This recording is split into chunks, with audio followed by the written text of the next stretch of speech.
আপনার সন্তানদেরকে বিভিন্ন অশ্লীল সাইট ও পর্ন সাইট থেকে নিরাপদে রাখতে চান? তাহলে আজকের ভিডিওটি আপনার জন্য। বরাবরের মতো আপনার সাথে রয়েছি আমি আব্দুল্লাহ আল মামুন। চলুন শুরু করা যাক। মোবাইলের সেটিং অপশনে গিয়ে আমি প্রথমে সার্চ অপশনে প্রাইভেট ডিএনএস টাইপ করে নিচ্ছি।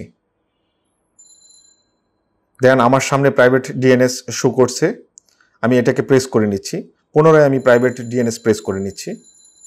দেন আমার সামনে কয়েকটি অপশন চলে আসছে। আমি private DNS provider host name select করে নিচ্ছি।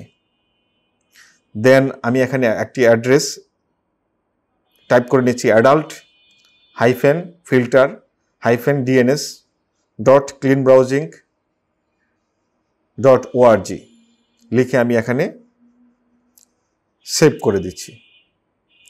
এরকম আরও 100% অথেন্টিক ইনফরমেশন এবং গাইডলাইন পেতে আমার চ্যানেলটিকে সাবস্ক্রাইব করবেন এবং আমার পেজটিকে ফলো দিয়ে ইন্সপায়ার করবেন। আল্লাহ হাফিজ।